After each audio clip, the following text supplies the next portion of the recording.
In November 1862, in the limestone caves beneath Sharpsburg, Maryland, a burial detail from the 14th New York Infantry made a discovery that would be sealed in military archives for 97 years. 23 bodies, all wearing Union blue, lay arranged in a perfect circle with their throats cut. Each man's hands were bound with regulation army rope. Each man's rifle was positioned precisely 12 inches from his right hand. And each man bore a single bullet wound to the back of the head, fired from the same Colt Army revolver. The bodies were not casualties of the Battle of Antietam, fought 2 months prior just miles from where they were found. These men had died weeks after that bloodiest single day in American history. They had died at the hands of their own commanding officer. Lieutenant Thomas Brier of the 82nd Pennsylvania Volunteers had been decorated twice for valor. He had personally saved 6 men at Bull Run. He had been photographed shaking hands with General McClellan himself. By all accounts, he was the model of Union leadership, steady under fire, beloved by his men, devout in his Christianity. The military tribunal that finally examined the case in 1863 heard testimony from 4 survivors. What they described was not a battlefield atrocity born of confusion or the madness of combat. They described something systematic, methodical, a man who had transformed from leader to executioner over the course of 17 days, one throat at a time. The official record lists it as a disciplinary incident resulting in excess casualties. 23 men dead by their own officer's hand, and the United States Army called it an incident. The tribunal's full findings were buried in a Washington warehouse and marked, classified in perpetuity for reasons of national morale. The survivors were transferred to different regiments and warned never to speak of what they witnessed. Thomas Brier's name was removed from regimental histories. His service record was altered. His photograph with General McClellan disappeared from public display. But 4 leather-bound journals survived, written in Brier's own meticulous hand, recovered from his personal effects after his capture. Those journals, discovered by a researcher in 1959 and later donated to the National Archives, paint a portrait of something far more disturbing than military discipline gone wrong. They reveal a man who believed he was saving souls. A man who kept precise records of each execution, including the final words of his victims and his assessment of their readiness for heaven. A man who saw himself not as a murderer, but as a shepherd guiding his flock through the only door that mattered. The question that haunted investigators in 1863 and continues to disturb historians today is this: how did 23 grown men, all armed soldiers, allow themselves to be led one by one to slaughter by a single officer? What hold did Thomas Brier have over his company that convinced them to die willingly at his hand? The answer, preserved in those journals and in the testimony of the 4 men who escaped, reveals something terrifying about trust, authority, and how quickly the civilized world can collapse into darkness. Before we continue with Thomas Brier and the horrifying fate of his company, if this story intrigues you or disturbs you in ways you can't quite explain, I need you to do something. Click that subscribe button right now. This isn't just another history channel. We're uncovering the stories that were deliberately hidden, the cases that powerful institutions wanted buried forever. Hit that notification bell, because stories like Thomas Brier's don't appear in your average history textbook.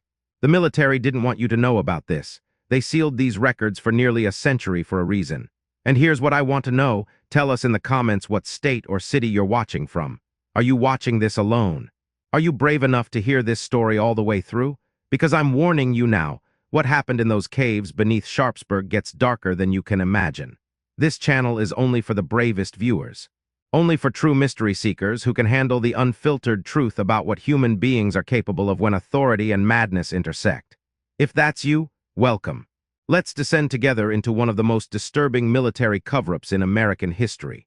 Now, to understand how a decorated Union officer became a mass murderer, we need to go back to where it all began. Thomas William Brier was born in 1831 in Harrisburg, Pennsylvania, a bustling city of approximately 13,000 souls perched along the Susquehanna River. By 1860, Harrisburg had become a critical railroad hub, where the Pennsylvania Railroad's machine shops employed over 1,000 men. The city was prosperous, industrial, and deeply religious, a place where Presbyterian and Methodist churches competed for the souls of workers who labored 6 days a week in the foundries and rail yards. Brier came from what the census records called respectable stock. His father, Jonathan Brier, owned a successful cooperage business that supplied barrels to the region's whiskey distillers and flour merchants. The family lived on Front Street in a two-story brick home with 4 bedrooms, a mark of solid middle-class achievement in an era when most workers crowded into rented rooms. Thomas was the second of 5 children, all of whom survived to adulthood, itself unusual in an age when childhood mortality claimed 1 in 5 children before their 5th birthday. What distinguished Thomas from his siblings was his education. He attended the Harrisburg Academy, a private institution where the sons of merchants and professionals studied Latin, rhetoric, mathematics, and moral philosophy. His teachers described him in surviving letters as uncommonly serious in his devotions and possessed of a mathematical mind that seeks order in all things. He graduated in 1849 with honors in classical studies. Rather than join his father's business, Thomas pursued what he called his higher purpose. He enrolled at the Princeton Theological Seminary in 1850, studying under Charles Hodge, one of the most influential Presbyterian theologians of the era. Hodge preached a strict Calvinist doctrine of predestination, the belief that God had already chosen who would be saved and who would be damned before the foundation of the world. Nothing a person did could change their eternal fate. It was already written. Brier absorbed this theology completely. His seminary papers, preserved in Princeton's archives, reveal an obsession with the question of assurance. How could a person know with certainty whether they were among the elect chosen for salvation? His final thesis, titled On the Visible Signs of Election, argued that true Christians would display specific behavioral markers that proved their saved status. The paper received high marks, but was noted by one professor as perhaps overly concerned with systematizing what must ultimately remain a mystery known only to God. He never became a minister. In 1853, after 3 years of study, Brier abruptly left the seminary and returned to Harrisburg. The reasons remain unclear. His letters from this period mention a crisis of vocation and the need to test doctrine against the fallen world. He took a position as a schoolmaster at a private academy for boys, teaching mathematics and religious instruction. For 8 years, Thomas Brier lived an exemplary life by Victorian standards. He married Rebecca Ashford in 1855, daughter of a prominent attorney. They had 2 children, both daughters.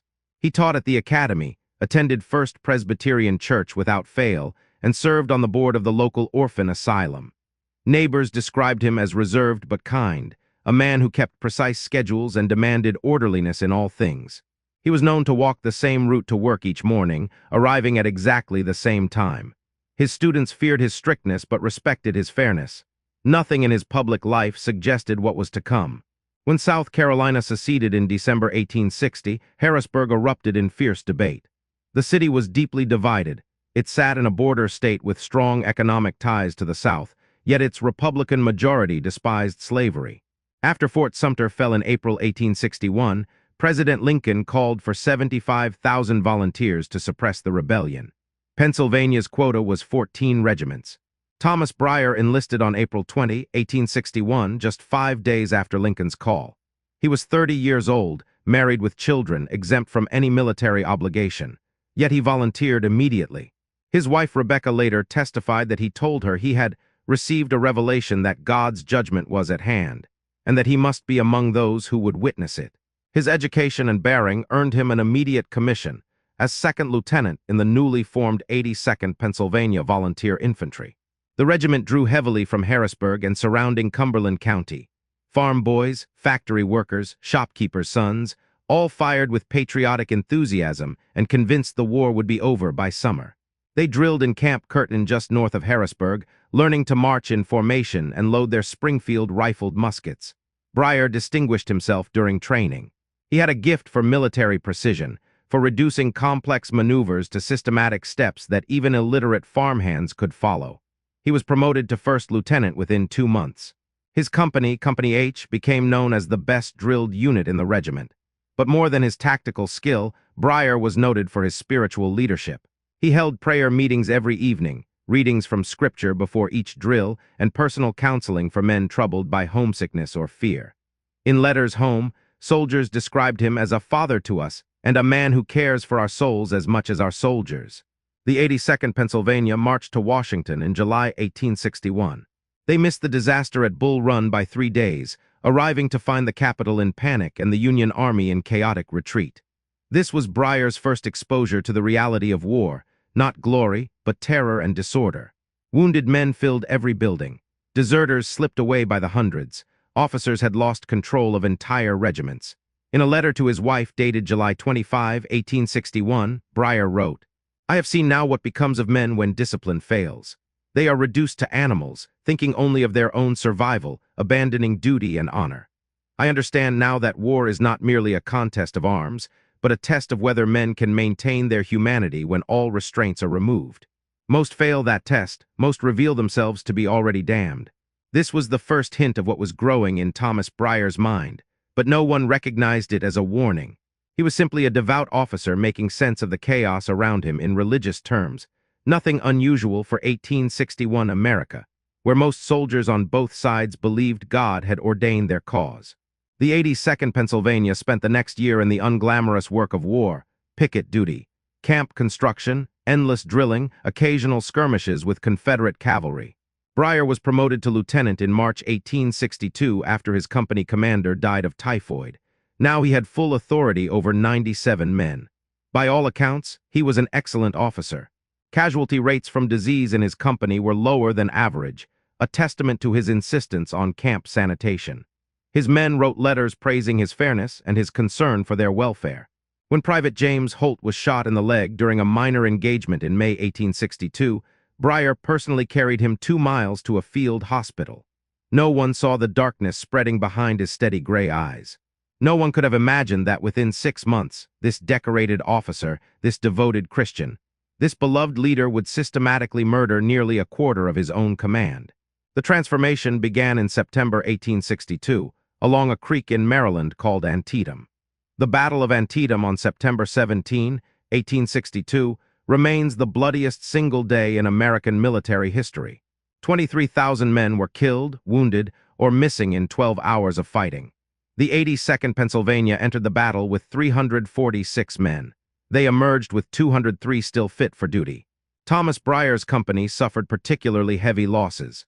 Of his 97 men, 31 were killed outright, 24 were wounded badly enough to be evacuated, and 3 simply disappeared in the confusion of battle. This left him with 39 men, barely enough for a functional infantry company. By every witness account, Brier performed heroically that day. When the line threatened to break during the Confederate counterattack near the Dunker Church, he rallied his men with a Bible in one hand and his revolver in the other, shouting passages from Joshua about the Lord delivering their enemies into their hands. He personally dragged 3 wounded men to safety under heavy fire. A Confederate mini-ball grazed his left arm, tearing his jacket but barely breaking skin, an injury he refused to have treated until the battle ended. General McClellan's headquarters issued him a commendation for extraordinary valor and leadership under fire. The Harrisburg newspapers published his name among the local heroes. His wife Rebecca received letters from grateful mothers whose sons had survived because Lieutenant Brier had kept the company together when others panicked. The surface remained perfect, unblemished, the very model of a citizen soldier doing his duty for the Union. But something had broken inside Thomas Brier during those 12 hours of slaughter. In the days following Antietam, as the Army of the Potomac licked its wounds and buried its dead, Brier's behavior began to change in subtle ways that only became clear in retrospect. At the time, those around him explained away every warning sign as the natural response of a good man to the horrors of combat. Captain William Dennison, the regimental commander, noted in his journal entry of September 22, 1862, "Lieutenant Brier has grown even more devoted to his religious observances since the battle. He holds prayer meetings twice daily now, morning and evening, and spends hours alone with his Bible. I count this a healthy response to the carnage we have witnessed. Better a man should seek solace in Scripture than in whiskey, as too many of our officers do." What Dennison didn't mention, perhaps didn't notice, was that Brier had stopped attending the regimental chaplain services. Chaplain Theodore Wells, a Methodist minister from Philadelphia, observed this himself. In a letter to his wife dated September 28, he wrote, "Lieutenant Brier no longer joins the general Sunday services. When I asked him about this, he said he must conduct services for his own men separately, as they require more particular spiritual attention than can be provided in mass gatherings. I found this somewhat odd, but the man has been through terrible combat, and I did not press the issue." Brier had begun separating his company from the rest of the regiment, both physically and spiritually. He moved their tents to the far edge of the encampment, claiming the ground was better drained there and would be healthier. He requested that his men be assigned to patrols and picket duties separately from other companies, arguing that his reduced numbers required them to work as a cohesive unit to maintain effectiveness. These requests seemed reasonable. They were granted without question. The regimental surgeon, Dr. Horace Blackwell, had his first concerning interaction with Brier on October 3, 1862. Private Samuel Cole from Brier's company came to the medical tent complaining of severe bruising on his back and shoulders. When Dr. Blackwell examined him, he found welts consistent with a beating from a heavy strap or belt. I asked Cole who had done this to him, Dr. Blackwell later testified. He was extremely reluctant to speak. Finally, he admitted that Lieutenant Brier had administered corporal punishment for spiritual infractions. When I asked what that meant, Cole said he had been caught gambling with men from another company. Brier had given him 20 lashes and made him memorize Proverbs chapter 28 about the wicked fleeing when no man pursueth. Dr. Blackwell reported this to Captain Dennison, who called Brier in for an explanation. Brier was calm, reasonable, and completely unapologetic. He explained that his company had been through hell at Antietam, and that maintaining discipline and moral standards was essential to keeping them combat-ready. Gambling led to fights, fights led to disorder, disorder led to battlefield failures. He cited regulations, Dennison recorded, and in truth, corporal punishment for minor infractions was not uncommon, though it had fallen out of favor in our regiment. I told him that such punishments should be administered only with my prior authorization. He agreed immediately and apologized for the oversight. He was so reasonable about it that I felt my concerns were overblown. This was Brier's gift. He could make the abnormal seem reasonable. He could take something disturbing and frame it in terms of military necessity, of spiritual care, of concern for his men's welfare. And because his record was exemplary, because he was educated and articulate, because he had been heroic under fire, his superiors gave him the benefit of every doubt. The gambling incident was explained away as overzealous discipline. The separate prayer meetings were religious devotion. The physical isolation of his company was tactical prudence. Lieutenant James Morrison, who commanded Company F and whose tents were nearest to Brier's men, noticed something else that troubled him. The men in Brier's company stopped fraternizing with the rest of the regiment, he later testified. They used to join the campfires at night, playing cards, sharing tobacco, telling stories like all soldiers do. But after Antietam, they kept to themselves. They moved like ghosts through the camp, always in small groups, always quiet. When I asked one of them, Private Tucker, I believe, why they'd become so standoffish, he told me that Lieutenant Brier had explained they must remain separate because the regiment had become contaminated with sin, and his men must stay pure. Morrison mentioned this to another officer as a curiosity, but did nothing about it. Men developed strange beliefs in wartime. Religious intensity was common. Nothing about it seemed dangerous. But Brier was systematically isolating his men, cutting them off from outside influences, making himself their sole source of spiritual authority and interpretation. He was creating a closed system where his word was law, his theology was truth, and questioning him was equivalent to questioning God. The method was not original. Religious extremists had used it for centuries. But in the context of a military unit, where obedience to authority was already drilled into every soldier, where the chaos of war had shattered normal certainties, where young men desperately needed something to believe in, it was devastatingly effective. By mid-October, Thomas Brier had transformed his company into something that no longer quite resembled a military unit. It had become a congregation, a closed sect, and Brier was no longer simply their commanding officer. He had become their prophet. The men who served in other companies, the officers who saw Brier at headquarters meetings, the regimental commanders who reviewed his reports, they all still saw the dedicated, heroic, deeply Christian officer who had distinguished himself at Antietam. The surface remained perfect. They could not see what was happening in those separate prayer meetings, in those isolated tents at the edge of camp, in the private conversations where Brier explained to his men that Antietam had been God's judgment on an army full of sinners, and that only those who were truly saved would survive the war. They could not hear him preaching that death in a state of grace was infinitely preferable to life in sin, that a true shepherd must do whatever necessary to ensure his flock reaches heaven, even if it means leading them through the valley of the shadow of death. They could not see the lists Brier was keeping in his journal, 39 names, each one carefully evaluated in his neat handwriting, with notations about their spiritual state, their readiness for salvation, their worthiness to stand before God.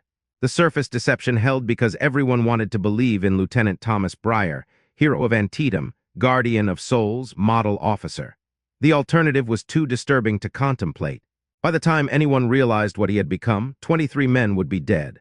The first man died on October 23, 1862.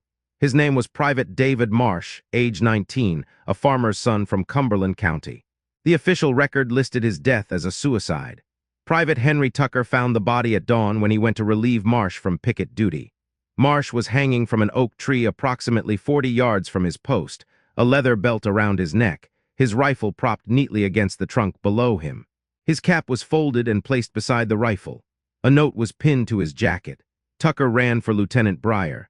By the time Dr. Blackwell arrived to examine the body, Brier had already cut Marsh down and laid him out respectfully with his hands crossed over his chest.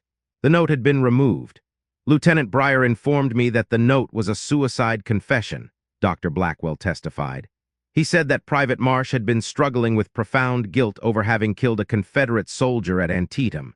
The boy was only 17 or 18 by Marsh's estimation. The note allegedly stated that Marsh could not bear the sin of having taken such a young life, and preferred to face God's judgment rather than continue living with the burden. Dr. Blackwell asked to see the note. Brier said he had already sent it to regimental headquarters as required by regulations. When Blackwell later inquired at headquarters, no such note could be found. Brier explained that it must have been misfiled during the administrative chaos of the camp's recent relocation. "I examined the body," Dr. Blackwell continued. "The death was consistent with hanging, but I observed several details that troubled me. First, Marsh's hands showed defensive bruising, as if he had struggled against restraints. Second, there were abrasions on his neck beneath where the belt had been, suggesting he may have been strangled before the hanging. Third, the branch he supposedly hanged from was quite high. He would have needed to climb the tree to reach it, yet there was no mud on his boots, no bark under his fingernails." Blackwell reported these concerns to Captain Dennison. But they were in an active military zone, the Army was preparing to move, and Marsh's messmates from Brier's company all confirmed that he had been deeply depressed since Antietam. Private William Hayes stated that Marsh had spoken several times about the young Confederate he'd killed, calling it the murder of an innocent boy. Lieutenant Brier explained that he had been counseling Marsh intensively, Dennison recorded, attempting to help him understand that killing in righteous warfare is not sin, but duty. He said that Marsh had seemed to find peace the evening before his death. Brier believed Marsh had decided to accept God's forgiveness and had taken his own life in a moment of religious ecstasy, eager to stand before his Maker while in a state of grace. It was an unusual interpretation of suicide, but Brier cited theological precedent. Certain medieval martyrs had courted death when they believed themselves in perfect communion with God. And Brier was the educated one, the seminary student who understood such things. David Marsh was buried with military honors. A letter was sent to his parents describing their son's honorable service and unfortunate mental collapse. The matter was closed. 11 days later, on November 3, 1862, Private John Simmons failed to return from a foraging expedition. He had been part of a detail of 4 men from Brier's company sent to a nearby farm to requisition vegetables. The other 3 men returned. Simmons did not. Lieutenant Brier reported him as a deserter. He told Captain Dennison that Simmons had been expressing doubts about the war, that he had received a letter from his wife begging him to come home, and that he had likely seized the opportunity to slip away during the foraging mission.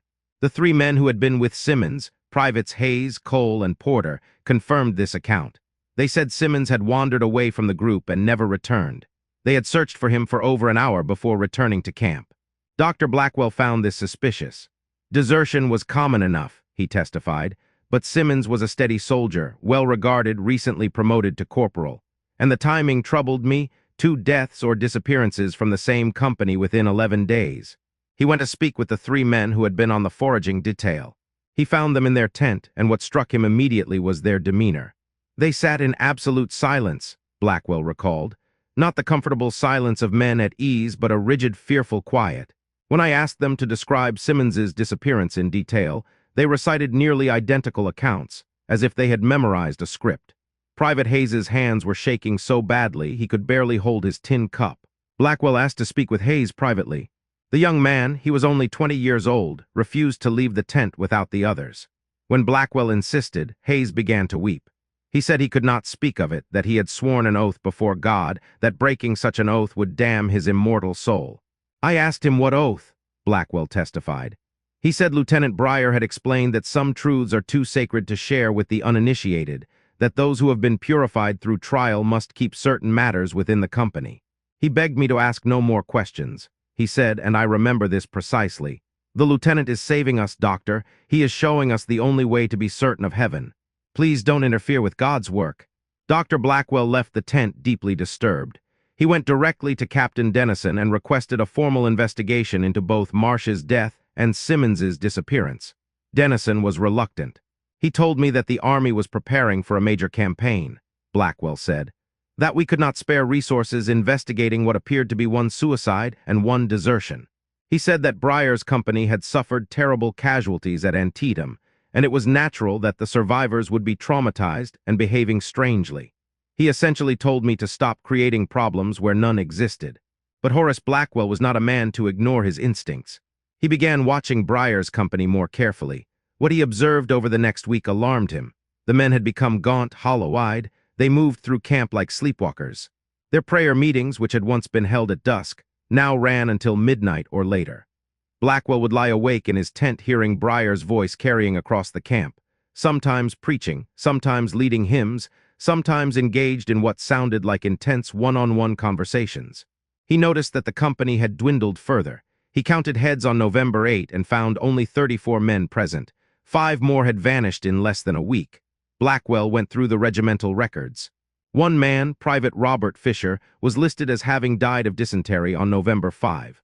Blackwell himself had signed the death certificate, though he had no memory of examining Fisher or diagnosing dysentery. When he checked his medical log, he found an entry in handwriting that was not quite his own, close enough to pass a cursory inspection, but the letters were slightly more cramped, the signature subtly different. Someone had forged his records. 2 other men were listed as transferred to other regiments due to consolidation of understrength companies. The 4th was marked as deserted. None of these actions had been processed through normal channels. The paperwork existed, properly signed and filed, but no one could remember actually processing the men. "I realized then that Lieutenant Brier was making men disappear," Blackwell testified, "and he was doing it by manipulating the administrative chaos of an army still recovering from Antietam. Men were being transferred, dying of disease, deserting in large numbers throughout the entire Army of the Potomac. A few missing soldiers from one understrength company attracted no attention. The paperwork was filed, the numbers were adjusted, and no one looked closely enough to see the pattern. On November 10, 1862, Dr. Blackwell did something that may have saved his own life. He wrote a detailed letter to the Army's Provost Marshal in Washington, describing his suspicions about Lieutenant Brier and requesting an immediate investigation. He gave the letter to a quartermaster sergeant who was heading to the capital with supply requisitions, bypassing the normal chain of command entirely. That same evening, Brier's company was assigned to picket duty along the Potomac River, 3 miles from the main encampment. This was unusual. Companies were normally rotated through picket assignments, but Brier had specifically requested the isolated duty. Captain Dennison approved it without question.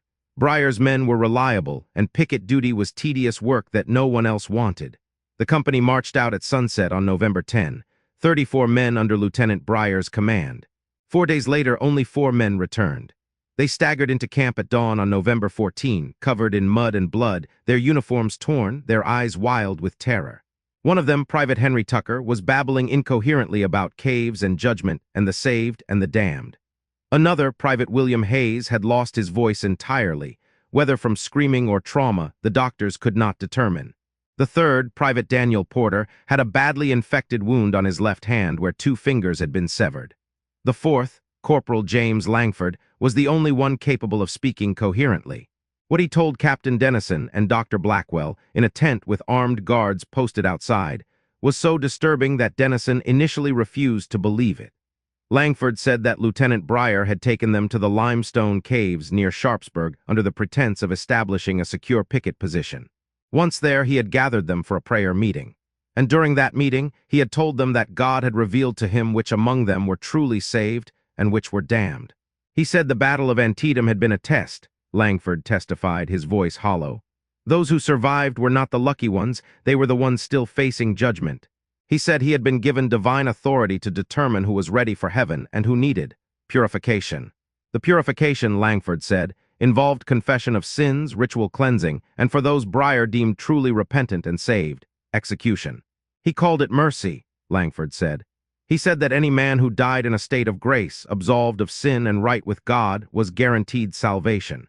But if we continued living, we would inevitably fall back into sin and risk damnation. He said the greatest act of love a shepherd could perform was to guide his sheep to heaven the moment they were ready, before they could fall again. Brier had begun with the men he considered most spiritually advanced. He called Private David Richardson forward on the first night. Richardson went willingly. Brier read from Scripture, led Richardson through a lengthy confession and absolution, then asked him if he was ready to meet his Creator. Richardson said yes. Brier cut his throat with a Bowie knife. He made us watch, Langford said, tears streaming down his face. He said we must witness the blessed transition, see how peacefully a saved man dies. Richardson barely struggled. The lieutenant he had convinced Richardson it was salvation, that it was a gift. Over the next 3 days, Brier executed 22 more men. Some went willingly, convinced by his preaching that they were being granted certain passage to heaven. Others had to be restrained by their fellow soldiers, men who had become so psychologically dominated by Brier that they followed his orders even when those orders meant murdering their friends. He kept journals, Langford said. He recorded everything, each man's final words, his assessment of their spiritual state, the time of death. He was methodical, calm, almost gentle. He truly believed he was saving us. The 4 survivors had escaped on the 3rd night when Brier ordered them to help restrain Private Samuel Cole, who had finally broken through the psychological control and fought back.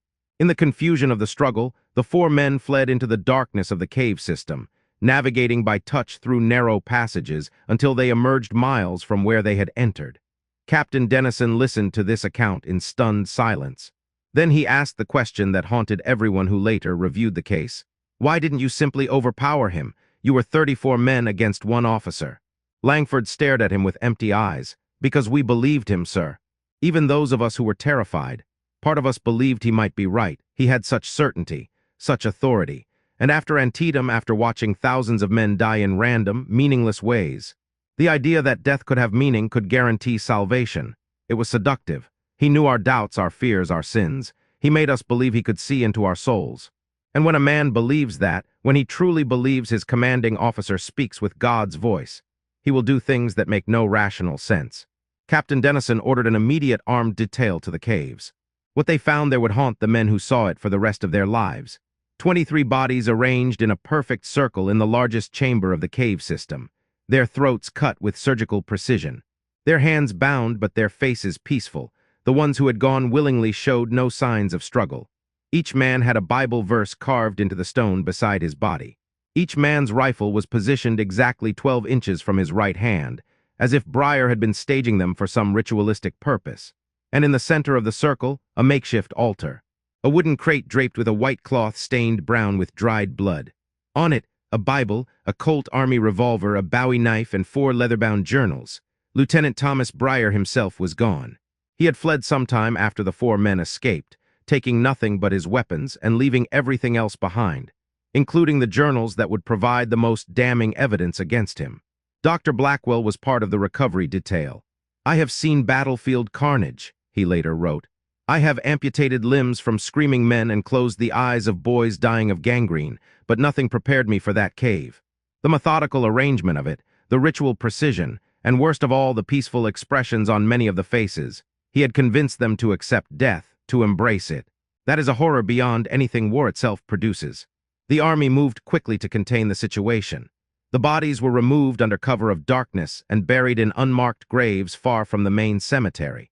The 4 survivors were separated and transferred to different regiments with orders never to discuss what had happened. The cave entrance was collapsed with explosives, and a manhunt began for Lieutenant Thomas Brier, deserter, murderer, and the man who had turned military authority and religious faith into instruments of systematic execution. If this is giving you chills, if you're sitting there wondering how something this horrific could actually happen, I need you to do something right now. Share this video. Not because I want views, though I appreciate every single one of you watching, but because this story was hidden for nearly a century. The military didn't want anyone to know that a decorated Union officer had systematically executed his own men under the guise of religious salvation.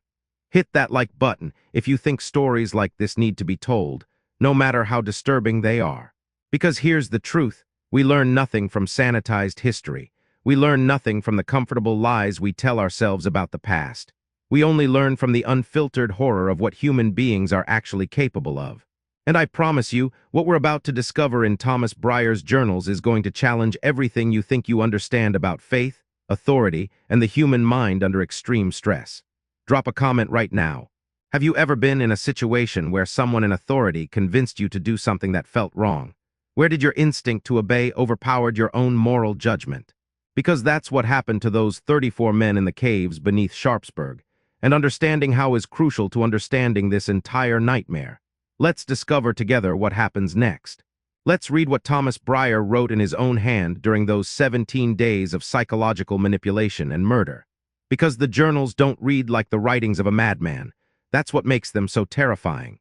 The 4 journals recovered from the cave were identical in make, standard military-issue notebooks with leather covers, the kind officers used for daily logs and correspondence. Each measured approximately 6 inches by 4 inches. Each was filled with Thomas Brier's precise, methodical handwriting in black ink. Not a single word was crossed out. Not a single entry was out of chronological order. They read like the careful records of a surgeon documenting medical procedures. The first journal covered the period from September 18, 1862, the day after Antietam, through October 15. It began with a simple entry. The Lord has shown me the truth in fire and blood. At Antietam I witnessed 23,000 souls cast into eternity in a single day, most unprepared, most unshriven, most damned. I prayed for understanding of why God would allow such waste, and he answered, war is not the judgment. War is an opportunity. The chaos of battle breaks down the soul's defenses. Men who would never contemplate their mortality in peacetime are suddenly desperate to understand their eternal fate. This is the harvest time. This is when a true shepherd can gather his flock.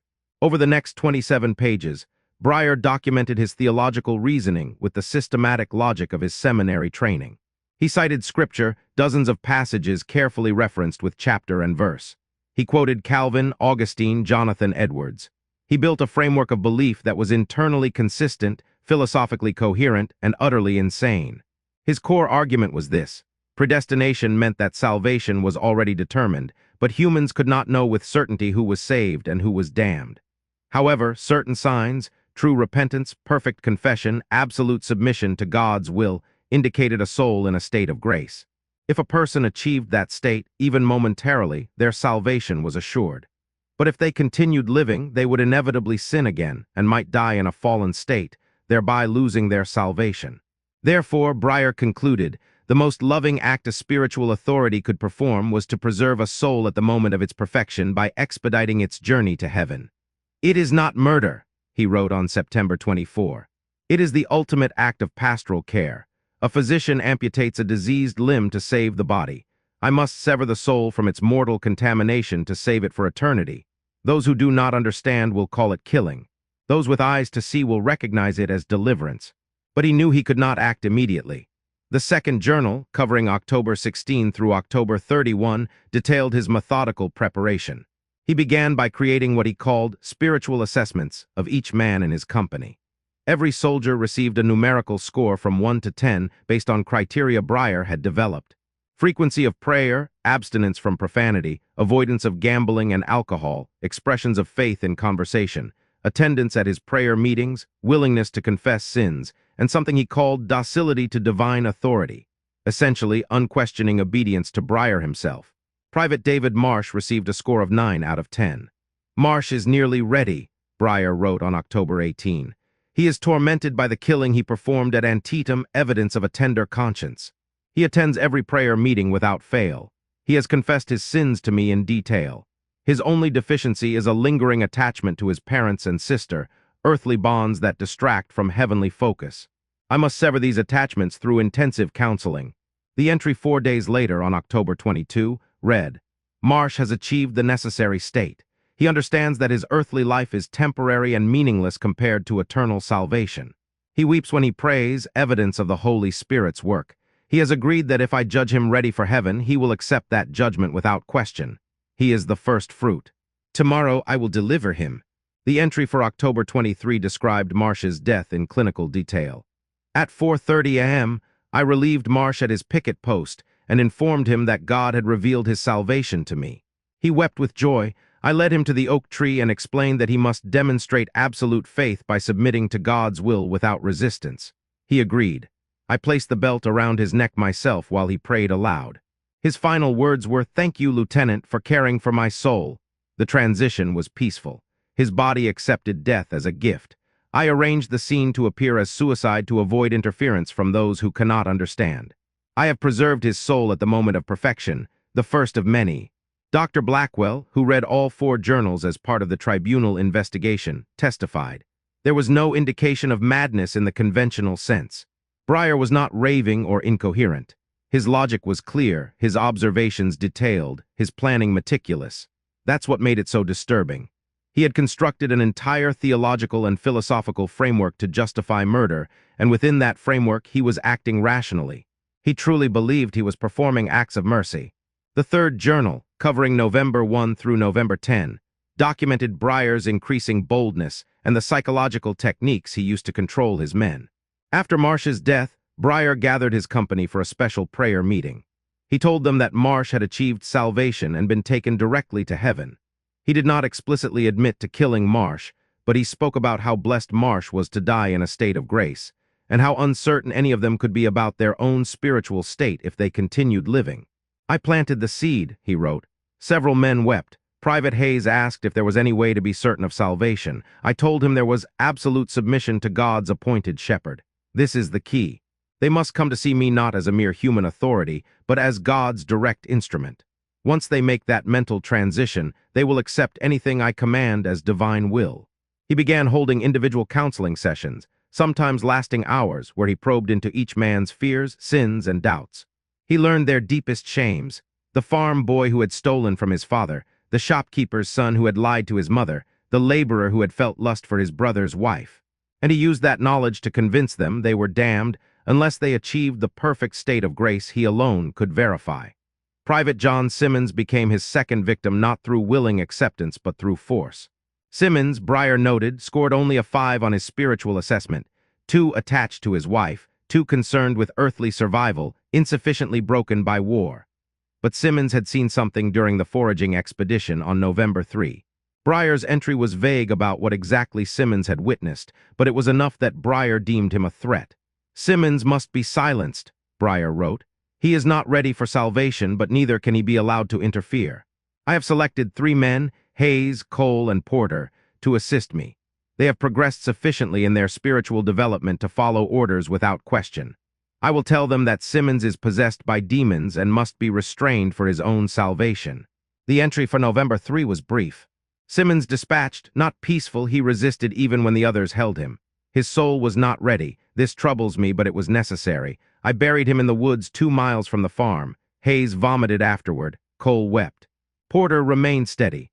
I held a prayer meeting over Simmons's grave and explained that sometimes God requires difficult service from his instruments. I made them swear an oath of silence, invoking damnation for any who break it. They swore.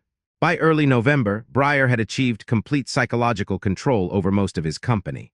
The 4th journal, covering November 11 through November 13, documented what he called the Great Deliverance.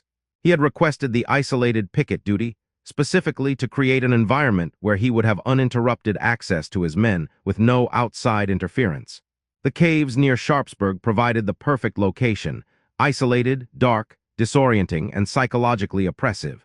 He led them there under the pretense of establishing a defensible position against Confederate raiders.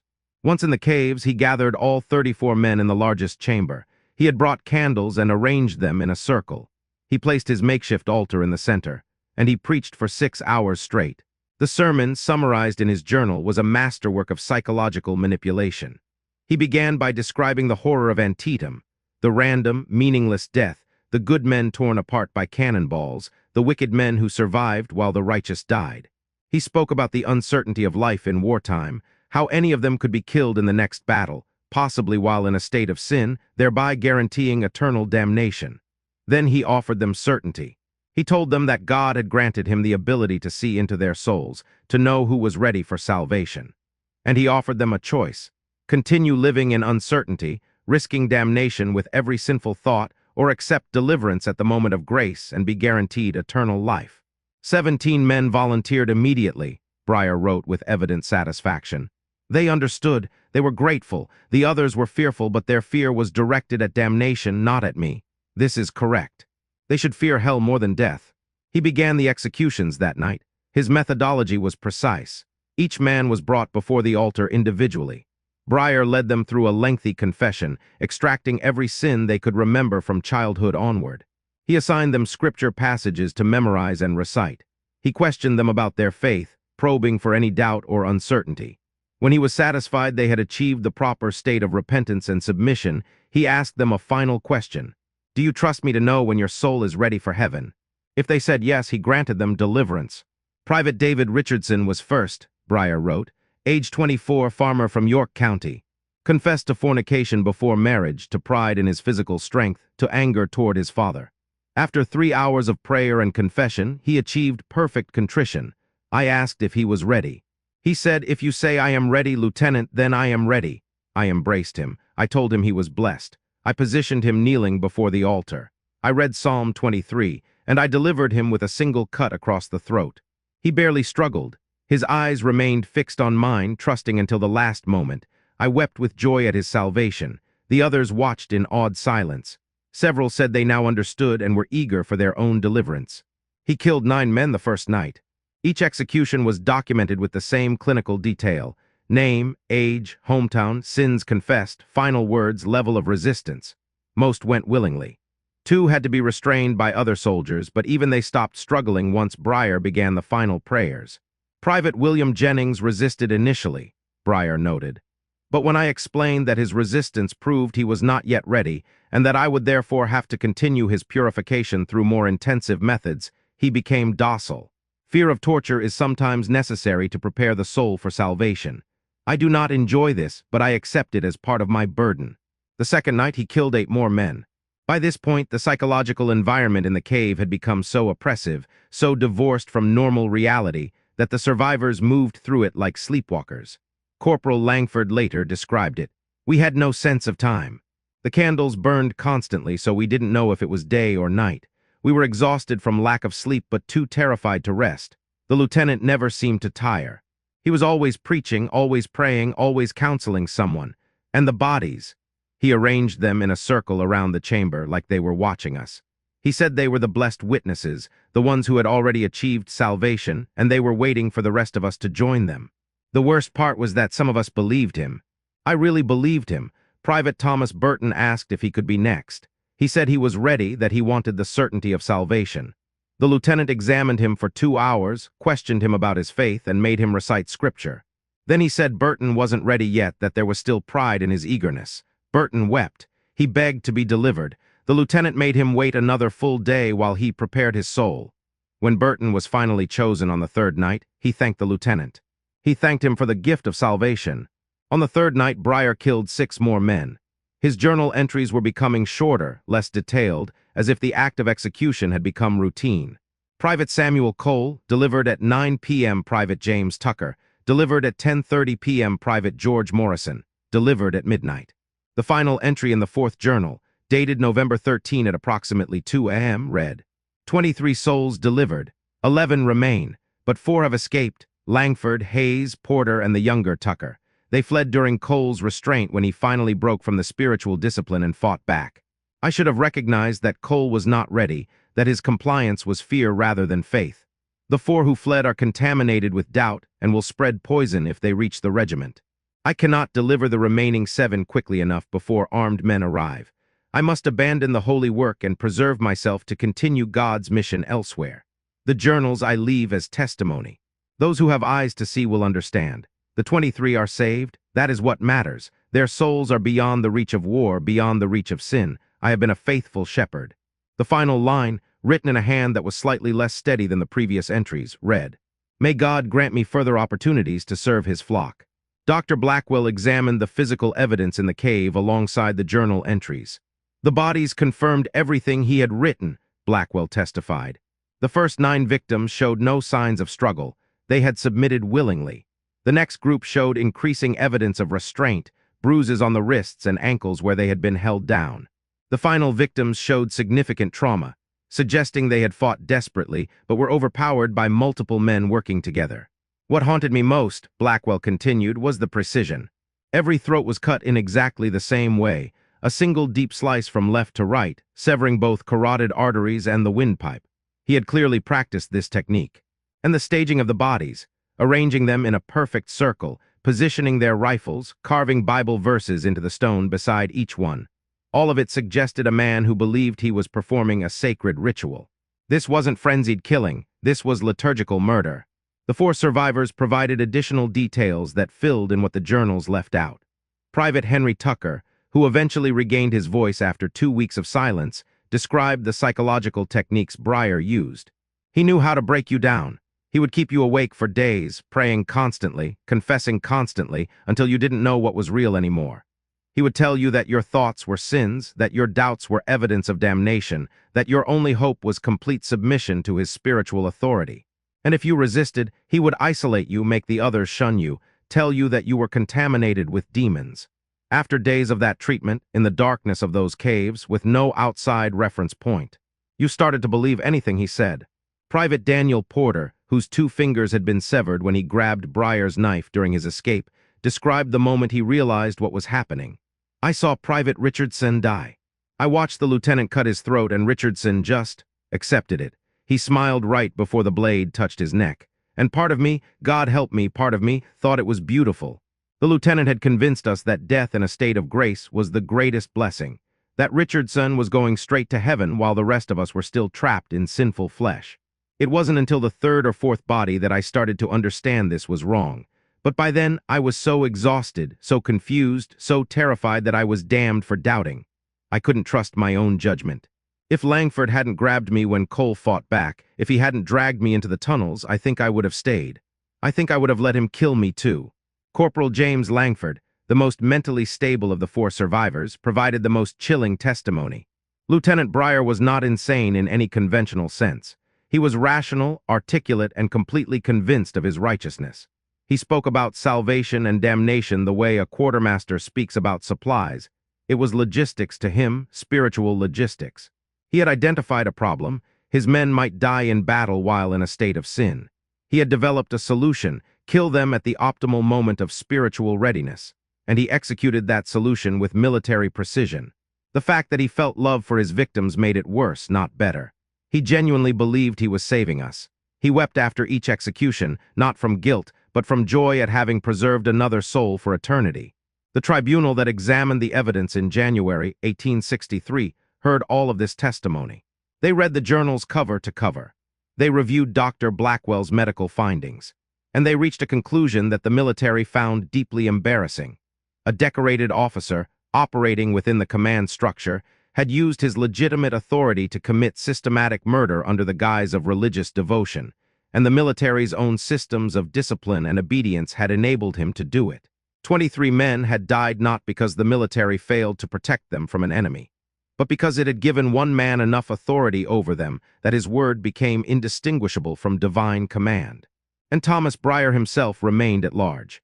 The manhunt for Thomas Brier began on November 15, 1862, but it was hampered from the start by forces within the military itself that wanted the entire incident buried.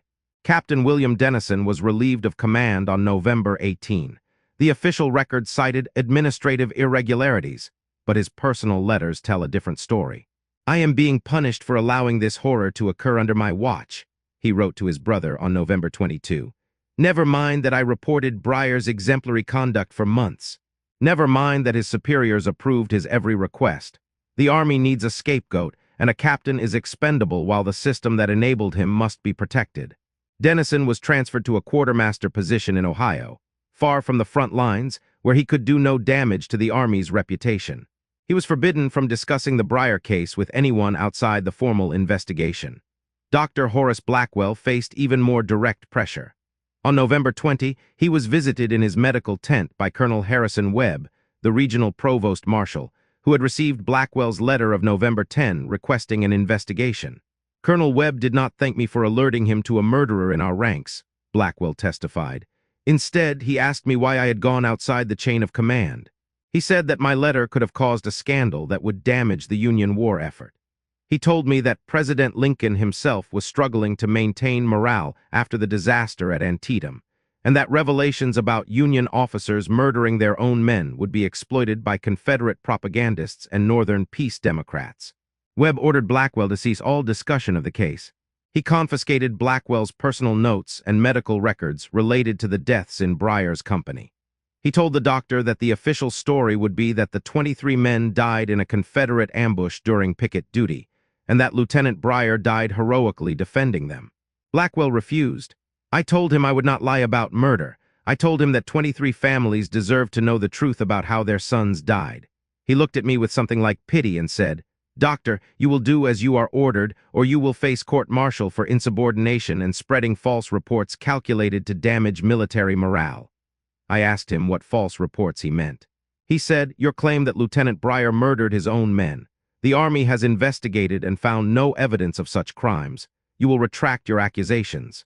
Dr. Blackwell was given 24 hours to decide. Retract his statements and sign a document attesting that the deaths were combat casualties or face military prosecution. He chose a third option.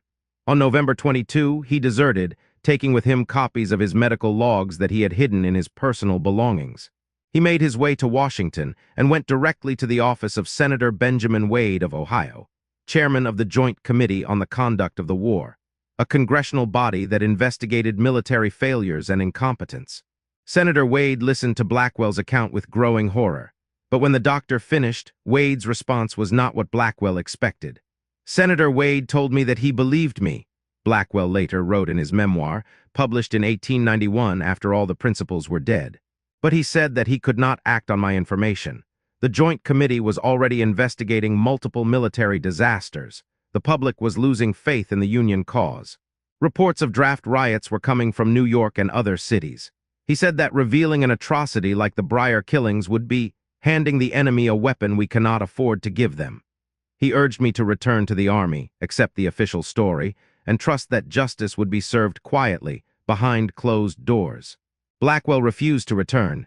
Senator Wade, rather than see a potential witness court-martialed and silenced, arranged for the doctor to receive a medical discharge on grounds of nervous exhaustion from combat trauma. Blackwell was returned to civilian life with his reputation intact, but his evidence suppressed. The Army's official investigation proceeded anyway, but in secret. A tribunal was convened in Washington in January 1863, composed of 3 officers: Colonel Webb, Major General Christopher Auger, and Brigadier General Marcina Patrick, the Army of the Potomac's Provost Marshal General. No defense attorney was present because the accused was not in custody. The 4 survivors testified behind closed doors. The journals were entered as evidence, but were not made public. What emerged during this investigation was more disturbing than anyone had anticipated. Thomas Brier had not been acting entirely alone, and his theological justification for murder had not originated entirely with him. Private William Hayes, during his testimony on January 14, 1863, revealed something he had not mentioned in his initial statements. In late October, Lieutenant Brier had received a visitor at camp, a civilian minister named Reverend Josiah Crane. The lieutenant was secretive about the visit, Hayes testified. But I was on guard duty that night, and I saw them talking by candlelight in the lieutenant's tent for several hours. I could hear some of what they said. The Reverend was speaking about holy deliverance and the shepherd's burden and preserving souls at the moment of grace. The lieutenant was taking notes. When the Reverend left, the lieutenant seemed energized, excited. He held a prayer meeting the next morning, and his preaching had changed. He was talking about ideas I hadn't heard before, about how a truly loving shepherd might have to make terrible choices to save his flock. The tribunal sent investigators to find Reverend Josiah Crane. What they discovered opened up a darker dimension to the Brier case. Crane was not a recognized minister of any established denomination. He was the leader of a small sect called the Church of Perfect Grace, which operated out of a farmhouse near Gettysburg, Pennsylvania. The sect taught an extreme form of predestination mixed with practices that bordered on mortification of the flesh. Members were encouraged to hasten their translation to heaven once they achieved spiritual perfection. Between 1858 and 1862, 17 members of the Church of Perfect Grace had died under suspicious circumstances. The local coroner, a sympathetic member of the church, had ruled all deaths as natural causes or suicides. But when Army investigators examined the records, they found a disturbing pattern. Young, healthy individuals suddenly dying within days of achieving what Crane called verified spiritual readiness. One case file was particularly revealing. In March 1861, a 22-year-old woman named Sarah Brennan died of what the coroner listed as seizures. But her sister, who had left the church months earlier, told investigators a different story. She said that Crane had declared Sarah perfected after weeks of intensive spiritual counseling, and that Sarah had accepted what Crane called assisted translation, drinking a preparation of laudanum and belladonna that induced a peaceful death while she was supposedly in a state of grace. It was considered a blessing, the sister testified. The greatest honor the Reverend could bestow. Sarah was told that if she died in that moment of perfection, her salvation was guaranteed. If she continued living, she would inevitably fall back into sin. The choice was eternal life in heaven or the risk of eternal damnation. What choice is that, really? The Army investigators raided the Church of Perfect Grace on February 3, 1863. They found Josiah Crane and 11 followers living in conditions of extreme austerity, sleeping on wooden floors, eating minimal rations, spending hours each day in prayer and self-flagellation. They also found documents that detailed Crane's theology of merciful deliverance and a list of members who had been perfected and translated dating back to 1858. Crane was arrested and questioned. He admitted freely to his beliefs but denied any wrongdoing. Those who were delivered accepted it willingly, he told his interrogators. They begged for it. They understood that I was offering them certainty of salvation in an uncertain world. That is not murder, that is pastoral love. When asked about his visit to Lieutenant Brier, Crane initially denied it. But when confronted with Hayes's testimony, he changed his story. I did visit a young officer who had written to me seeking spiritual guidance, he said. He had read a pamphlet I published about the theology of assured salvation. He was troubled by the random deaths he had witnessed in war and wanted to understand how a loving God could allow such chaos. I shared my understanding with him. I did not tell him to kill anyone. If he misunderstood my teachings, that is tragedy, not conspiracy. The tribunal examined Crane's pamphlet, titled The Shepherd's Burden, on ensuring the eternal welfare of souls entrusted to our care. It laid out in theological language essentially the same argument Brier had made in his journals, that true spiritual leaders, when they could identify a moment of perfect grace in a believer's soul, might be obligated to preserve that soul by ending the believer's earthly life before sin could corrupt them again. The pamphlet had been published in 1860 and distributed to theological seminaries, including Princeton. Thomas Brier, during his time as a seminary student, could easily have encountered it. The tribunal faced a difficult question. Was Josiah Crane legally responsible for Thomas Brier's murders? He had not ordered Brier to kill. He had not been present for the killings. He had merely taught a theology that justified murder in certain circumstances and had personally practiced what he preached with willing victims in his own church. After heated debate, the tribunal concluded that Crane could not be prosecuted for Brier's actions. The connection was ideological, not operational. Crane was released from military custody, though the Army forwarded evidence to Pennsylvania civil authorities recommending prosecution for the deaths connected to his church. The Pennsylvania Attorney General declined to prosecute. The reported suicides and natural deaths in the Church of Perfect Grace had all been certified by a licensed coroner. The victims had all been adults who, according to witnesses, had participated willingly. There was no physical evidence of force or coercion. The state had no legal framework for prosecuting what amounted to religiously motivated assisted suicide. Josiah Crane returned to his farmhouse and continued leading his church until his death from tuberculosis in 1867. The Church of Perfect Grace quietly dissolved after his death, its remaining members dispersing to other communities and never speaking publicly about their beliefs or practices. But the investigation had uncovered something more troubling. Brier was not a complete anomaly. His theology had a source. His methods had precedent. And somewhere out there, other people who had read Crane's writings, who had absorbed his twisted logic about ensuring salvation through merciful deliverance, might be drawing similar conclusions. The tribunal ordered a search for other potential cases. Army chaplains were quietly instructed to report any officer who showed excessive religious zeal combined with unusual interest in soldiers' spiritual readiness for death. Medical officers were told to be alert for suspicious deaths that might be masked as suicides or combat casualties.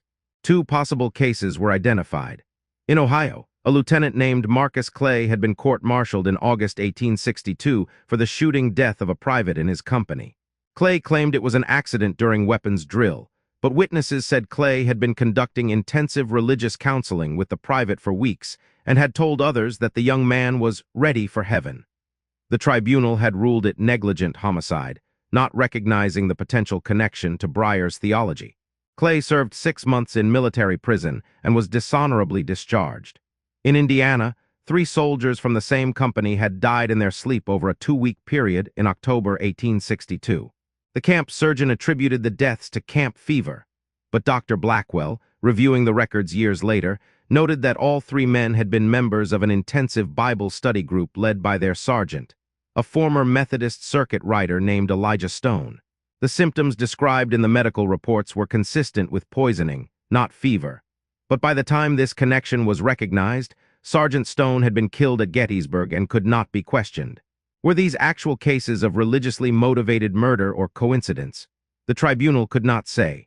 The evidence was circumstantial, but it suggested that Thomas Brier's atrocity might be part of a larger phenomenon, an unintended consequence of combining military authority, extreme religious belief, and the psychological trauma of industrialized warfare.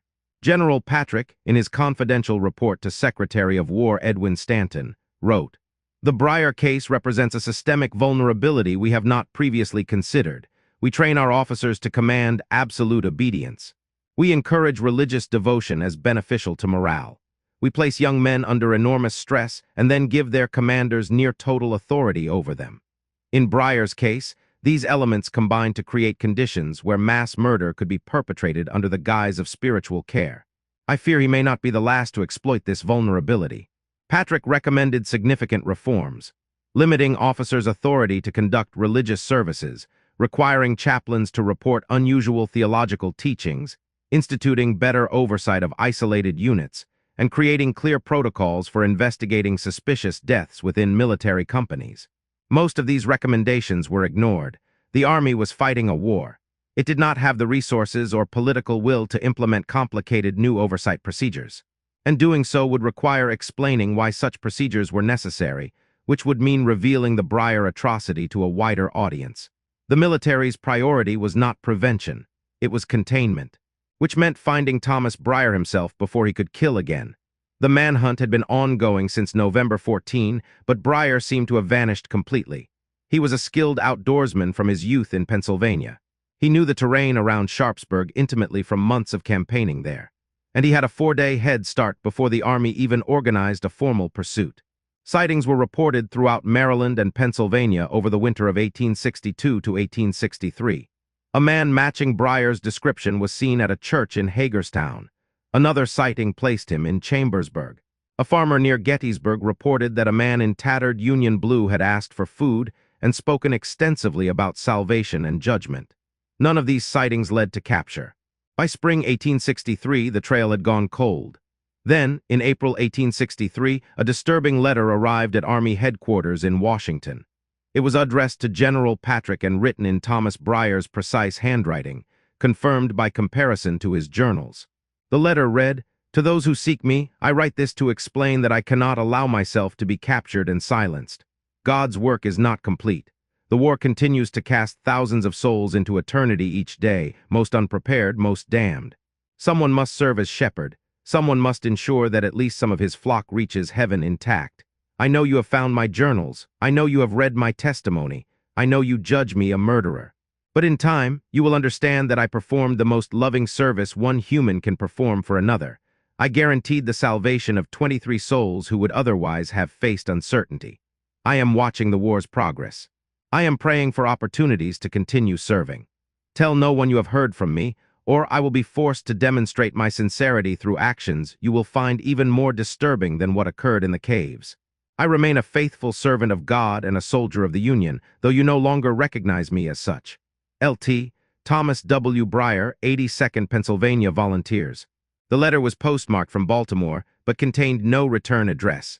The threat was clear. If the Army publicized his crimes or intensified the manhunt, Brier would kill again. General Patrick made a decision that haunted him for the rest of his life. He ordered the manhunt scaled back. Brier's name was added to deserter lists, but with no special priority. The official story, that he had died heroically defending his men, was maintained. The families of the 23 victims were told their sons had fallen in combat. "I chose the living over justice for the dead," Patrick wrote in his private diary. "I could not risk Brier making good on his threat. If he infiltrated another unit, gained the trust of more men, replicated his atrocity.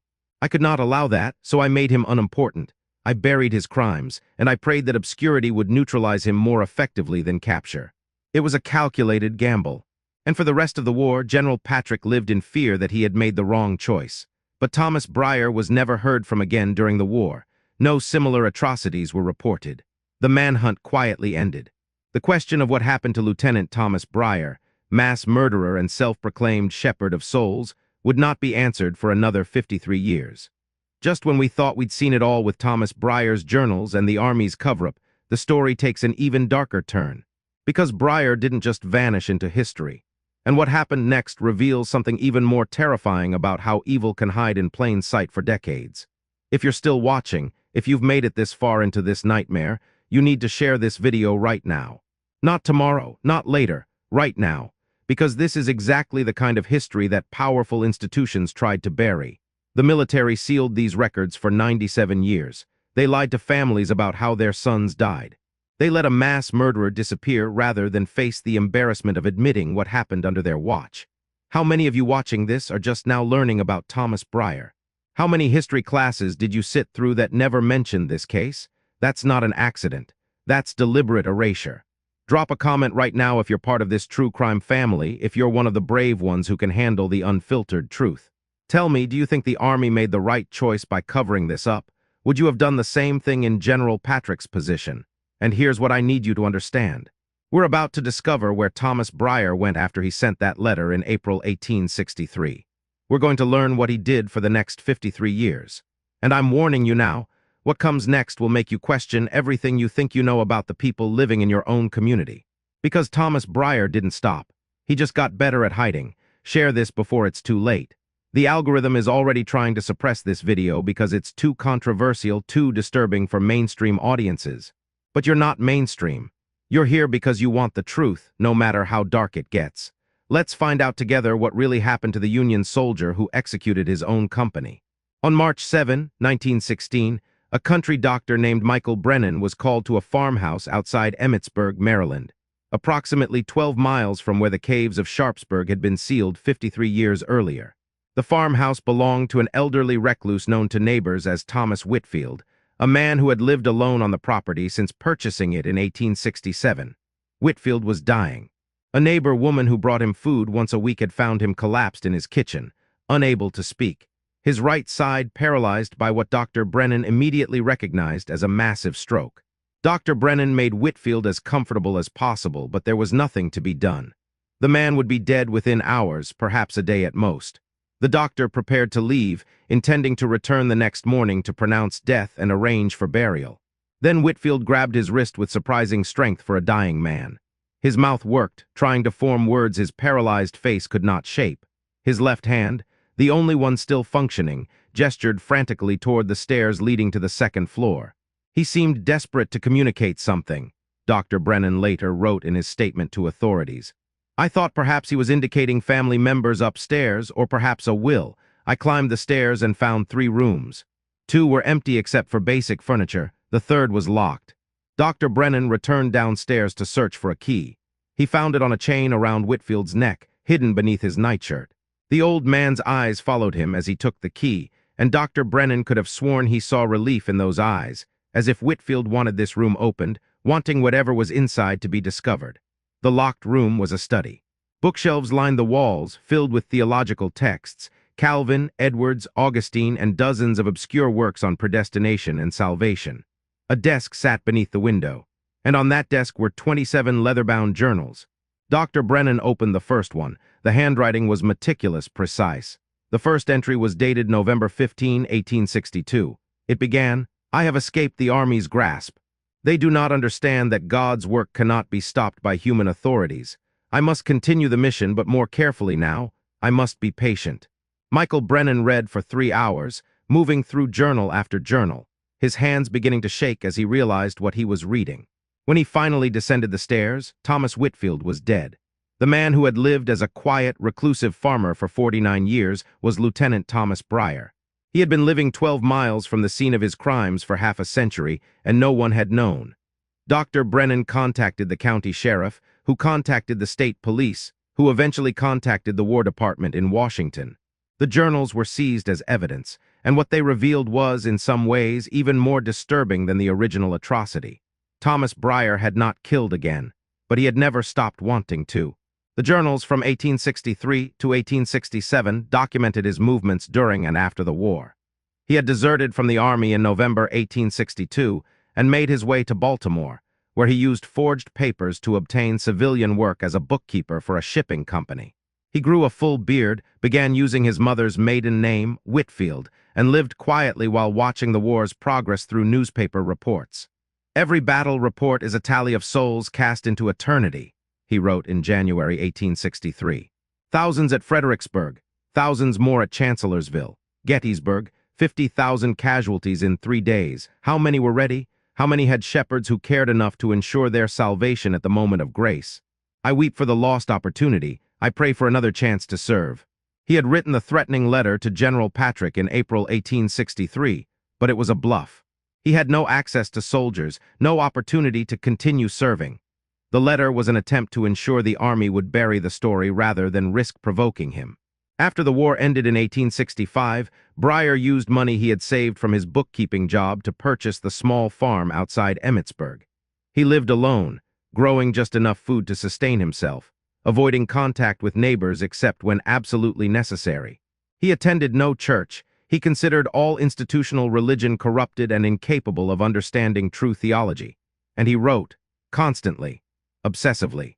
The later journals were not records of actions, but rather theological meditations on his mission, his martyrdom, and his continuing belief that he had performed acts of divine service. He reread his earlier journals regularly, reflecting on each of the 23 men he had killed, praying for their souls, reassuring himself that he had saved them. "I revisited David Marsh's deliverance tonight in my reading," he wrote in 1873. 11 years since I guided him to heaven. I wonder if he watches me from above, grateful for the gift I gave him. I wonder if the others are with him, finally understanding why their shepherd had to make such terrible choices. I like to imagine them all together in paradise, freed from the flesh that would have dragged them to damnation. This thought sustains me, but there were also passages that revealed deep psychological torment. Brier had moments of doubt, of horror at what he had done, quickly suppressed by renewed commitment to his theological framework. "Last night I dreamed of Richardson's face as the blade touched his throat," he wrote in 1879. "He was smiling, trusting me completely. In the dream, his smile became a scream, and his blood filled the cave until I drowned in it. I woke in terror, but this is merely Satan attempting to convince me that I sinned when I served. I will not be deceived. What I did was right. What I did was necessary. What I did was love." The journals also revealed that Brier had, on at least 3 occasions, come close to killing again. In 1871, he befriended a young farmhand named Robert Chase who worked on a neighboring property. Chase was devoutly religious, troubled by doubts about his salvation, and began visiting Brier for theological discussions. Over several months, Brier began the same process of psychological manipulation he had used on his soldiers: intensive counseling, probing for sins, offering certainty of salvation through deliverance. "Young Chase is nearly ready," Brier wrote in August 1871. "He has confessed his sins to me: fornication with a girl from town, theft from his employer, lies to his mother. He is tormented by guilt, desperate for assurance of forgiveness.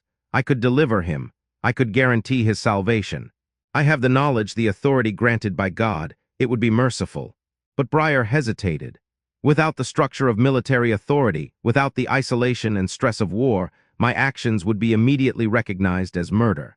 I would be caught, hanged, silenced. And my testimony, My journals, my proof that deliverance is theologically sound, would be destroyed. I must preserve this knowledge for future generations who might understand. I cannot risk it for one soul, however ready that soul may be. Robert Chase eventually married, moved to Pennsylvania, and lived until 1923, never knowing how close he had come to becoming Brier's 24th victim. Two other near victims were documented in the journals: a teenage boy in 1884 and an elderly woman in 1902, both of whom Brier had counseled extensively before ultimately deciding that acting would risk exposing his past crimes. The final journal entry was dated March 5, 1916, 2 days before the stroke that killed him. Brier was 84 years old. The handwriting was shakier than in earlier volumes, but still legible. I am old now. Death approaches naturally, which is ironic given that I spent so much of my life contemplating how death might be timed for maximum spiritual benefit. I do not fear judgment. I stand before God confident that He will vindicate my actions. I served as a faithful shepherd when others lacked the courage to truly care for their flock's eternal welfare. My only regret is that I could not continue the work. The world has grown no less sinful, and souls still face damnation daily. But I preserved 23. That is not nothing. That is 23 immortal souls guaranteed paradise because one man was willing to bear the burden of their deliverance. I leave these journals as testimony. Perhaps they will be found by someone who understands. Perhaps a future generation, facing similar chaos and spiritual crisis, will recognize the necessity of what I did.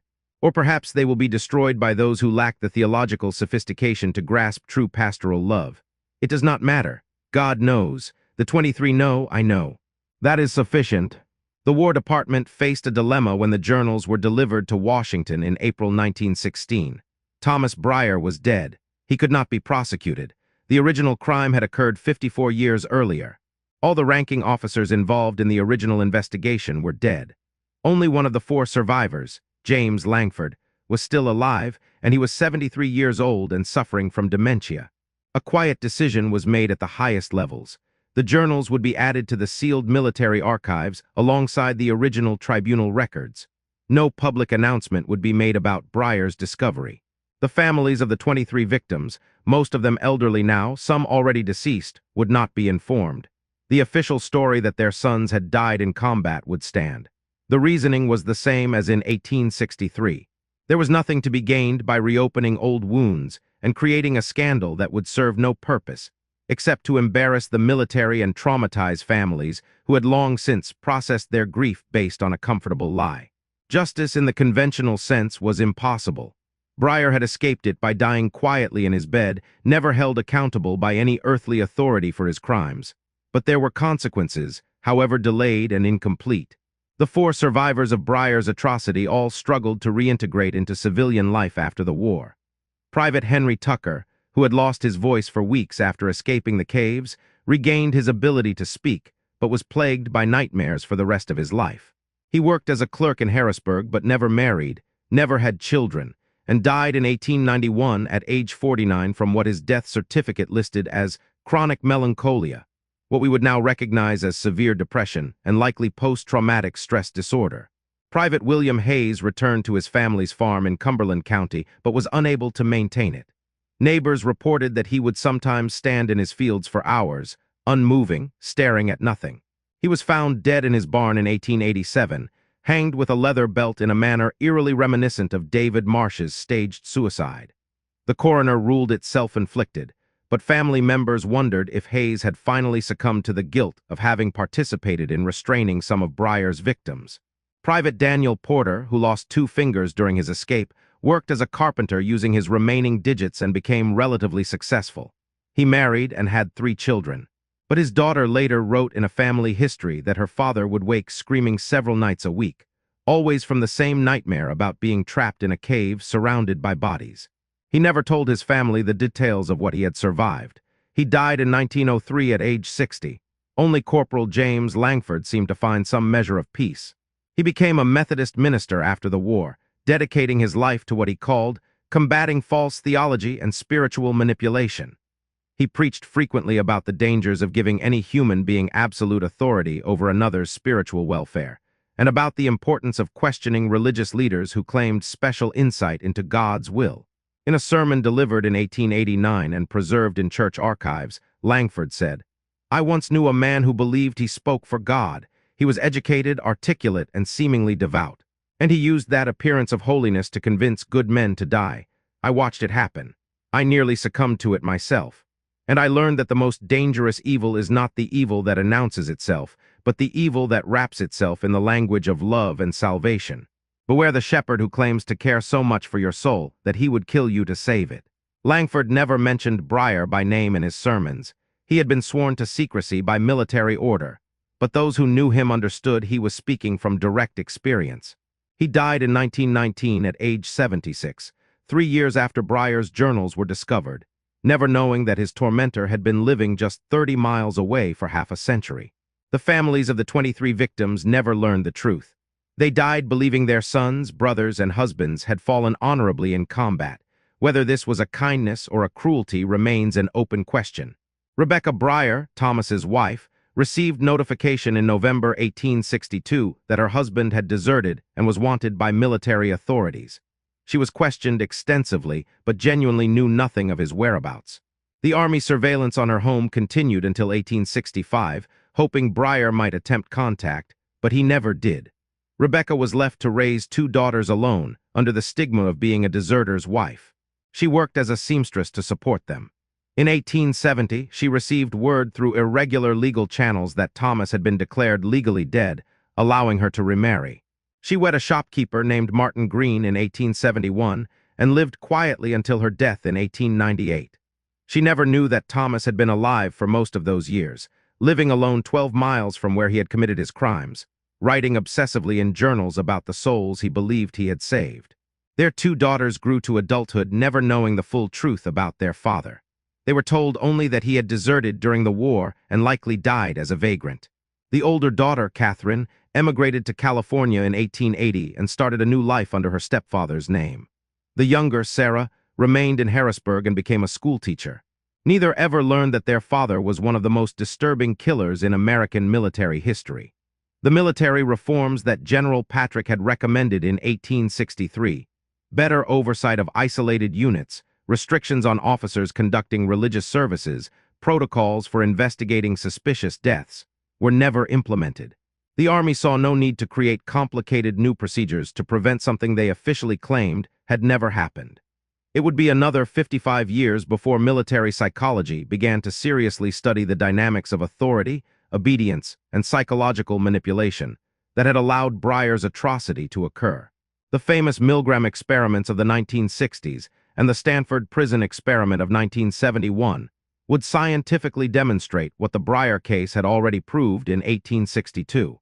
That ordinary people will commit horrific acts when commanded by a perceived legitimate authority, especially in isolated and stressful environments. But by then, the Brier case was buried in sealed archives, unknown to the researchers who might have learned from it. The caves beneath Sharpsburg remained sealed. The entrance that had been collapsed with explosives in 1862 was never reopened. Local legends spoke of the area being haunted. Hikers reported strange sounds, feelings of overwhelming dread, sightings of men in Union blue wandering near the cave site. But these were dismissed as the standard ghost stories that accumulated around any Civil War battlefield. In 1959, during construction of a new road near Sharpsburg, workers broke through into a section of the cave system. They found the chamber where Brier had arranged his victims still largely intact. The stone altar, the carved Bible verses still visible on the walls, and bones scattered where the bodies had lain before being removed for burial. The discovery triggered a new review of the sealed military archives. A historian working on a comprehensive study of desertion in the Civil War came across the Brier tribunal records and requested access. After extensive internal debate, the Department of Defense partially declassified the case in 1959, releasing redacted versions of the tribunal testimony but withholding Brier's journals as too disturbing for public disclosure. This partial declassification allowed the first scholarly article about the case to be published in 1961 in the Journal of Military History. It was titled The Sharpsburg Atrocity, Religious Extremism and Command Breakdown in a Civil War Infantry Company. The article sparked limited academic interest but never entered mainstream historical consciousness. Brier's complete journals were finally declassified in 1989 and transferred to the National Archives. They remain there today, available to researchers willing to wade through thousands of pages of theological rationalization, written by a man who murdered 23 soldiers while believing he was saving their souls. Thomas Brier was never tried, never punished, never held publicly accountable for his crimes. He lived 49 years after his atrocity, dying peacefully in his bed, convinced to the last that he had been a faithful servant of God. 23 men died in terror and confusion, some believing they were being saved, others knowing they were being murdered but unable to resist. 4 men survived but carried the psychological scars for the rest of their lives. 23 families were lied to about how their loved ones died, and the military institution that enabled it all escaped scrutiny by sealing the records and pretending it never happened. That is the reckoning of the Thomas Brier case. Not the clean resolution of justice served, but the messy reality of evil that escapes consequences, victims who die without vindication, and institutions that protect themselves at the expense of truth. The question that haunts anyone who studies this case is not just how it happened, but how many other cases like it happened, and were buried so thoroughly that we will never even know to look for them. The Thomas Brier case forces us to confront uncomfortable truths about human nature, institutional authority, and the intersection of faith and power that remain relevant more than 160 years after the murders in those Maryland caves. First, it reveals the terrifying plasticity of moral reasoning under the right conditions. Brier was not born a monster. He was educated, devout, heroic under fire, beloved by his men. His transformation from protector to killer happened gradually, through small steps of increasingly extreme theological logic, each one seeming to follow reasonably from the last. He did not suddenly snap. He systematically constructed a framework that allowed him to redefine murder as mercy. This is perhaps the most disturbing lesson. Evil rarely announces itself as evil. It comes wrapped in the language of love, duty, and higher purpose. Brier genuinely believed he was saving souls. His tears after each execution were real. His love for his victims was real. And that made him more dangerous, not less, because his sincerity was convincing in a way that obvious malice never could have been. Second, the case demonstrates the deadly potential of unchecked authority combined with isolation and stress. The same military structure that made Brier an effective officer, his absolute authority over his men, their trained obedience, the isolation of his company from outside influences, became the mechanism of their destruction. Remove any one element, the authority, the isolation, the psychological stress of combat, and the atrocity likely would not have occurred. We see this dynamic repeated throughout history. Jonestown, Heaven's Gate, the Branch Davidians, countless smaller cults and extremist groups. The pattern is always similar: a charismatic leader, isolated followers, absolute authority, and a belief system that justifies the unjustifiable. Brier's case is simply the pattern applied to a military context, where the infrastructure for obedience and isolation already existed. Third, the institutional response reveals how organizations prioritize self-preservation over truth and justice. The Army sealed the records not to protect the victims or prevent future atrocities, but to avoid embarrassment and maintain public confidence during wartime. They chose the comfortable lie over the difficult truth. And in doing so, they ensured that the lessons of the Brier case would not be learned, that the systemic vulnerabilities he exploited would not be addressed. This pattern of institutional cover-up is depressingly familiar. From military atrocities to clerical abuse scandals to corporate malfeasance, the response is often the same. Minimize, classify, bury, and hope time will make the problem disappear. The Brier case was hidden for 97 years not because the evidence was unclear, but because acknowledging it would require uncomfortable questions about military authority, religious extremism, and command responsibility. We might want to believe that such a case could not happen today, that modern psychology, better oversight, and clearer ethical guidelines would prevent it. But the fundamental dynamics remain unchanged. We still vest authorities with significant power over subordinates. We still value obedience and conformity in hierarchical institutions. We still struggle to recognize psychological manipulation until after the damage is done. And we still see institutions reflexively covering up misconduct to protect their reputations. The parallels are not difficult to find if we look for them. Modern military abuse scandals, from Abu Ghraib to more recent cases, demonstrate that uniform and authority can still be twisted to justify cruelty. Religious extremism continues to convince followers that violence serves higher purposes. Charismatic leaders in business, politics, and religion continue to exploit trust and authority for destructive ends. The Brier case was hidden for so long because it challenged comfortable narratives about the Civil War as a noble conflict, about Union officers as uniformly heroic, about military authority as benevolent. It revealed that the same structures designed to protect and defend could become instruments of systematic murder with terrifying ease. What makes this case particularly haunting is not that it happened. Human history is full of atrocities. What haunts me is how easily it happened, how long it was hidden, and how little has changed in the fundamental dynamics that enabled it. Thomas Brier proved that a single man with authority, conviction, and the right circumstances could transform a military company into a death cult. He proved that intelligent, brave, decent men could be psychologically manipulated into accepting their own executions as acts of love. He proved that institutions would choose silence over accountability when the truth was inconvenient. And perhaps most disturbingly, he proved that a mass murderer could live peacefully for decades, never caught, never punished, dying in his bed convinced he had served God faithfully. The question we must ask ourselves is not whether another Thomas Brier could emerge today. The question is, how many already have, in contexts we haven't examined, in institutions we haven't scrutinized, in records that remain sealed because someone decided the truth was too dangerous to reveal? The legacy of Thomas Brier is not just the 23 men he murdered. It is the reminder that evil does not require monsters. It requires only authority, belief, isolation, and the absence of accountability. And those conditions exist wherever we allow them to exist. So here's what I want to know from you, and I want you to really think about this before you answer in the comments.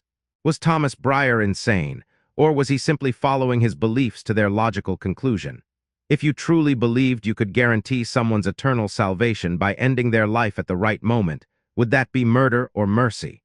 Where is the line between faith and fanaticism? And who gets to draw that line?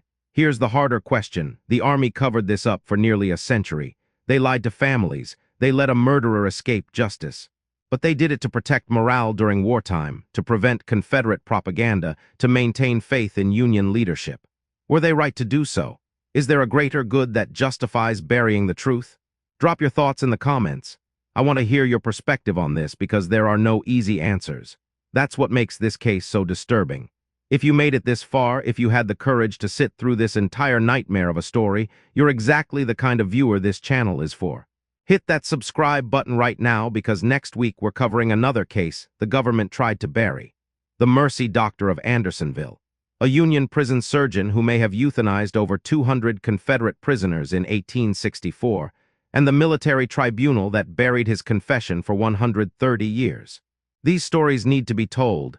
The institutions that tried to hide them don't get to control history anymore. We do, together. Thank you for being brave enough to listen. Thank you for caring about truth more than comfort. And thank you for being part of this community that refuses to let evil hide in sealed archives and classified documents. Share this video. The algorithm doesn't want you to. Prove them wrong. I'll see you in the next one. Stay curious, stay skeptical, and never trust anyone who claims to have all the answers about your soul.